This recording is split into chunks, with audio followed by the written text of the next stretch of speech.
Alors juste pour accueillir Olivier, donc Olivier est un historique de 42. Tout à fait. On avait eu l'année dernière Kwame en direct de San Francisco qui s'aventurait à lancer 42 là-bas.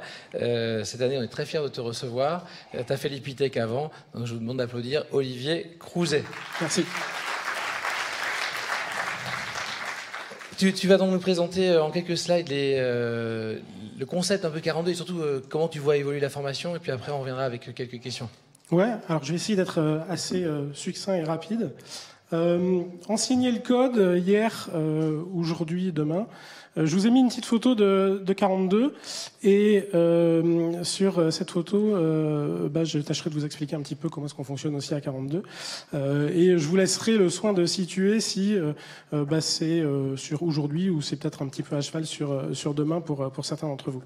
Alors en me posant cette question, comment est-ce qu'on a enseigné le code hier, aujourd'hui, demain, finalement, je suis arrivé à la conclusion que c'était quelque chose qui était très fortement lié à l'évolution de l'économie. Et l'informatique dans l'économie. Alors l'informatique dans l'économie, ça a commencé dans les années 80-90 avec ce que j'appelle moi la mécanisation. C'est-à-dire que les dossiers papier ont commencé à être remplacés par des disquettes et puis après par... mauvais côté, voilà. Je vais y arriver. Et puis ensuite, les disquettes ont été remplacées par du réseau. Mais on a finalement gardé exactement la même chaîne de valeur ajoutée au sein de l'entreprise, avec des dirigeants qui vont décider d'un certain nombre de produits à mettre en œuvre, avec tout un ensemble de collaborateurs qui vont pouvoir mettre ça en place. Ça va passer à l'usine, ça va aller sur toute la partie vente. Alors, on est ici dans une phase d'informatique où finalement, il y a beaucoup d'outils qui sont en commun pour toutes les entreprises. C'est les entreprises qui doivent s'adapter à ces outils-là. Et pour toute la partie qui concerne donc l'enseignement, finalement, c'est quelque chose qui a été enseigné de façon très classique et très académique et en silo, et également de façon dogmatique, de mon point de vue. C'est-à-dire qu'on avait finalement assez peu d'éléments techniques qui évoluaient pas très vite encore dans ces périodes-là et qui pouvaient être complètement catalogués. Un problème égale une solution. Et donc, on avait une technicité, mais rien de plus. Il s'agissait de d'abord mettre en œuvre un certain nombre d'outils qui étaient connus et qui étaient les mêmes dans à peu près l'ensemble des entreprises. Aujourd'hui, c'est un mode d'enseignement qui, de mon point de vue, ne fonctionne plus. Un premier exemple très simple qui me vient en tête, c'est j'ai Pôle emploi qui, d'un côté, a tout un tas d'entreprises qui recherchent tout un tas de personnes qui sont formées aux professions du numérique, de gens qui sont capables de coder, de créer tout un tas de nouveaux projets. Et de l'autre côté, des informaticiens qui ont été formés il y a un certain temps déjà et qui ont du mal à réintégrer ce marché de l'emploi. Si on avait plus de temps, je vous aurais parlé de l'expérimentation qu'on fait à 42 avec Pôle emploi justement à ce sujet, et c'est une vraie problématique. Et tout ça parce que finalement un certain nombre de professionnels n'ont pas su passer, ont pas su prendre le virage de la digitalisation. Alors la digitalisation a commencé avec la partie web dans les années 2000, qui a bien évidemment rallongé cette chaîne de valeur ajoutée qui existait dans l'entreprise. Le web qui a d'abord commencé comme un axe de communication, puis après comme un axe de vente. Et puis à un moment, la digitalisation, elle s'est un petit peu emballée. On a commencé à avoir le mobile et d'autres usages informatiques qui sont arrivés et qui ont commencé aussi un petit peu à créer des nouveaux chemins, à court-circuiter un petit peu la façon dont la chaîne de valeur ajoutée fonctionnait dans l'entreprise, voire même de complètement chambouler très fortement la chaîne de valeur ajoutée dans l'entreprise. C'est-à-dire qu'on a des exemples en tête comme Uber, Airbnb, on a complètement explosé les business models qui étaient présents sur certains secteurs économiques. L'informatique est devenue aujourd'hui un élément stratégique dans l'entreprise. C'est quelque chose qui a désormais un rôle qui n'est plus simplement un rôle technique de mécanisation, mais au contraire un rôle stratégique qui va être capable de définir des nouveaux business models et qui va aussi être, je dirais, source d'innovation. Alors, comment doit se comporter l'enseignement dans ce contexte-là ?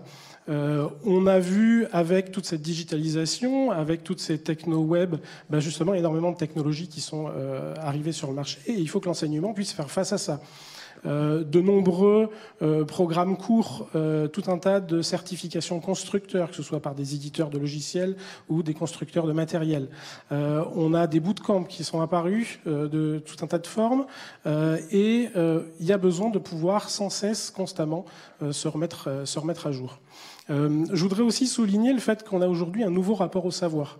C'est quelque chose qui me semble important. Le savoir est accessible par tous, pour tous, sur son smartphone. On a tous Wikipédia au bout des doigts.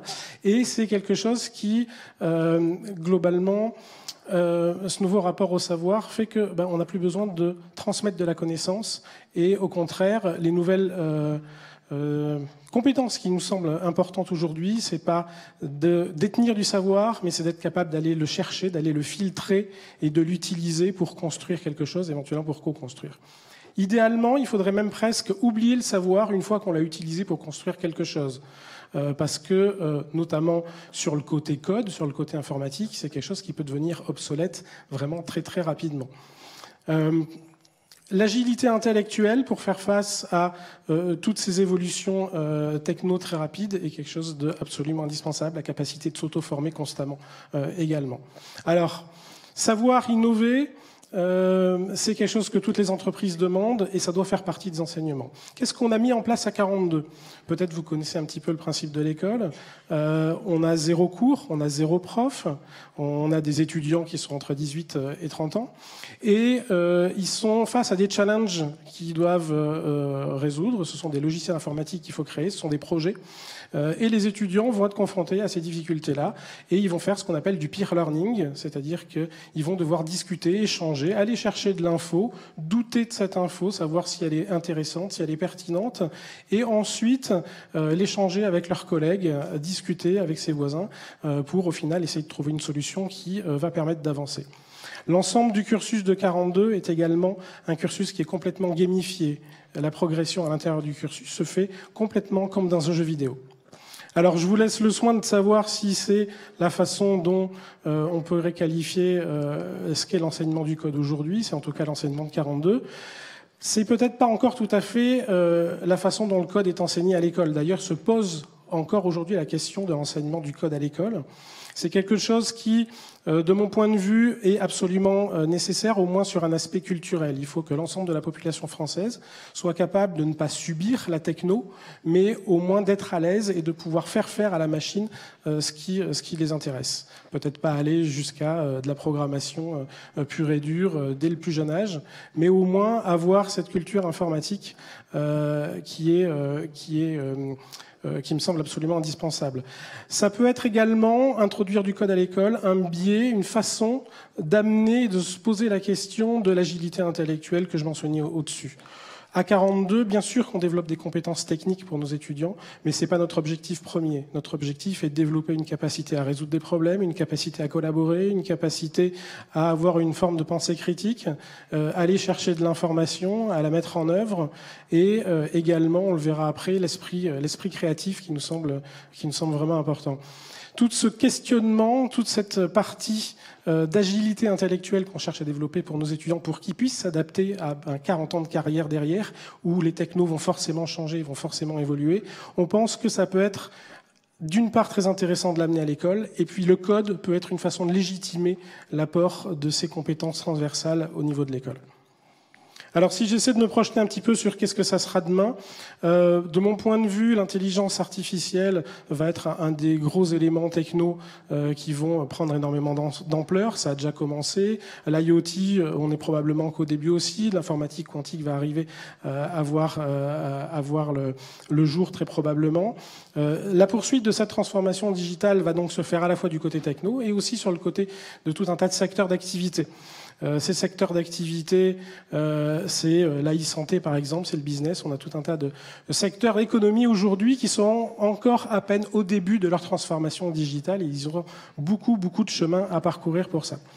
Je pense qu'on va avoir un monde qui va être fortement robotisé, qui va être fortement qui va avoir énormément d'intelligence artificielle, qui vont régler tout un tas de problématiques cognitives qui sont déjà bien cartographiées, et un monde qui va rester à la carte où chaque entreprise, où chaque individu pourra complètement avoir des programmes et des projets, et des logiciels qui sont complètement dédiés. L'enseignement dans tout ça, qu'est-ce que ça va pouvoir être ? Peut-être que l'enseignement va être amené à disparaître, l'enseignement du code. Alors peut-être pas dans les 20, 30 prochaines années, où je pense que justement pour pouvoir permettre à l'ensemble des secteurs d'activité de pouvoir faire cette transformation digitale, il y aura encore des besoins. Mais par contre, peut-être que dans quelques années, on aura des intelligences artificielles qui écriront du code, on aura tout un tas de plateformes de low-code et no-code qui seront complètement performantes. Et enfin, la créativité, qui est un élément absolument important. Quand des intelligences artificielles créeront du code, c'est l'être humain avec sa créativité qui sera encore capable d'innover et qui pourra faire progresser et avancer tout ça. J'espère avoir été assez concis. Et puis je crois qu'il y a tout un tas de questions qui avaient l'air de vous faire rire. Tu as été parfait. Tu avais dit que tu étais long, tu as été très synthétique, c'était parfait. Juste avant de poser une première question, no-code et low-code, juste pour expliciter ce que tu entends derrière ça. Des plateformes qui permettent à des novices, des gens qui ne savent pas du tout coder ou un petit peu coder ou qui ont juste quelques rudiments, de pouvoir créer de façon assez souple tout un tas de logiciels classiquement utiles à une PME, une TPE. Il y a un point que tu n'as pas souligné, c'est que moi j'ai le souvenir que 42 c'est une école qui n'exige pas de diplôme en entrée, qui ne fournit pas de diplôme à la sortie, tout à fait. Qui n'a aucune durée préalable de définie. Oui, la progression, les étudiants avancent vraiment à leur propre rythme. Certains font le cursus en 1 an et demi, d'autres le planifient en 5 ans. Qui bossent 24 heures sur 24, 7 jours sur 7 s'ils le souhaitent. S'ils le souhaitent. Qui dorment sur place. J'ai visité les locaux, c'est assez extraordinaire.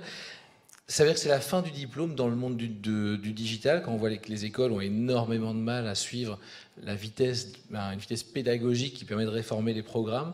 Les langages changent à une vitesse incroyable. Tu dis qu'il faut mettre l'informatique à l'école, mais une question qui est dans le bac 2021. Moi, je me souviens d'une année qui était 1990 où un ministre de l'époque avait supprimé l'informatique à l'école, parce qu'il y avait un bac informatique à l'époque. Et on a mis plus de 20 ans à le remettre. Donc, est-ce que l'école a encore sa place, l'école traditionnelle, pour les métiers du numérique ? Alors, je pense que l'école a sa place si elle-même arrive à changer. De mon point de vue, il n'y a pas forcément besoin d'avoir une culture numérique et que tout le monde sache coder de façon absolument parfaite. Par contre, je pense que ça véhicule tout un ensemble de valeurs qui aujourd'hui sont utiles.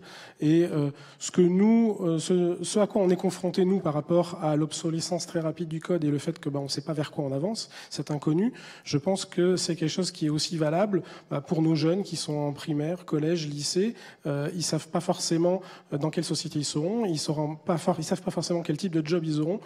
Et donc, si ça peut permettre d'avoir finalement cette agilité intellectuelle qui me semble absolument primordiale pour pouvoir faire face à cet inconnu, ce serait bien, je pense, que l'école change dans ce sens-là. J'aurais une deuxième question qui va dans la suite de la formation. C'est une formation qui structure peu, entre guillemets, qui cadre peu l'étudiant dans des horaires, dans des process, etc. Comment on intègre ces étudiants-là dans une entreprise qui, elle, a un management un peu plus classique, a des horaires de début et de fin, a un mode de reporting adapté? Et est-ce que ces étudiants-là qui ont fait 42, finalement, ne sont pas plus à l'aise dans un mode freelance demain plutôt que dans un mode salarié? Très certainement. Ils sont très certainement plus à l'aise sur des petites structures, sur des startups, sur des entreprises qui mettent en avant une forme de flat management que dans des grosses entreprises à la défense avec une hiérarchie qui va être beaucoup plus importante. Mais j'ai envie de dire, c'est aussi un des paradoxes de l'éducation. Il y a, je ne sais plus quel éducateur, je crois que c'est Philippe Mérieux, qui indiquait que il faut à la fois pouvoir donner de la liberté lors de l'apprentissage pour pouvoir expérimenter, pour pouvoir développer un esprit critique, tout en essayant de indiquer et de montrer quelles sont les règles qui sont établies communément dans la société ou ici, dans notre cas, dans le monde professionnel, et que c'est finalement un petit peu contradictoire et qu'il faut arriver à constamment louvoyer entre les deux. Il y a une question qui a été soutenue 8 fois, là. Comment attirer des élèves de 42 dans l'Ouest? C'est vrai que c'est sont pas forcément des stages qu'on voit souvent passer. Alors nous, on a eu la chance d'en avoir 2, mais c'est principalement des gens de la région qui reviennent en région, ou est-ce que tu as une bourse aux emplois ou une bourse au stage? On a une plateforme stage où on a tout un tas d'entreprises qui proposent effectivement des offres de stage. Ça peut être dans toute la France, mais effectivement, jusqu'à présent, on a surtout vu des étudiants qui sont venus faire l'école à Paris, et on a à peu près, je dirais, 50% d'étudiants qui sont non parisiens, donc c'est légitime qui éventuellement souhaitent revenir dans leur région d'origine à ce moment-là. Donc c'est pour l'instant ce phénomène-là. Maintenant, si certains d'entre vous veulent éventuellement venir faire un petit speech pour présenter une nouvelle techno, pour présenter, ouvrir une porte, élargir l'horizon de nos étudiants, et par là même en profiter, proposer un certain nombre de stages, ça fait partie des choses qu'on peut faire. Avant de parler d'internationalisation, il y a une question qui est assez rigolote. Si son fonctionnement est bon, à quand l'école 29 42 n'a pas vocation à s'inscrire en région, à créer des petits en région? Pour l'instant, non. D'accord. Même si on a une antenne à Lyon, pour l'instant, non, on n'a pas vocation à se répandre ailleurs. Et dernière question pour moi.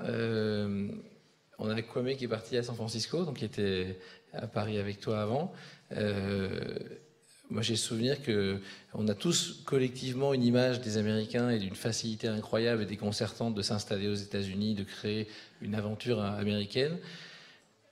J'ai cru comprendre que c'était pas aussi facile que ça et que la culture des étudiants américains était pas aussi différente que ce qu'on pourrait l'imaginer.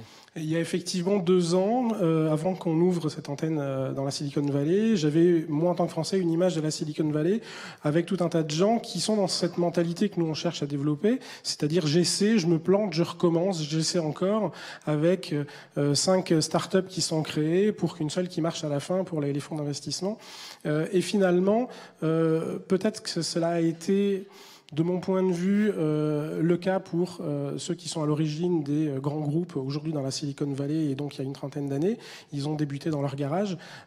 Mais aujourd'hui, parmi les jeunes qui sortent de high school, finalement, on a des gens qui sont plutôt cadrés et à qui il faut de nouveau, exactement comme à nos étudiants français, à qui il faut de nouveau réapprendre à oser, à essayer, à avancer sans avoir la solution et pour tester si ça marche ou si ça marche pas. C'est encourageant pour la France, en tout cas. Oui, tout à fait. Merci Olivier, on peut l'applaudir.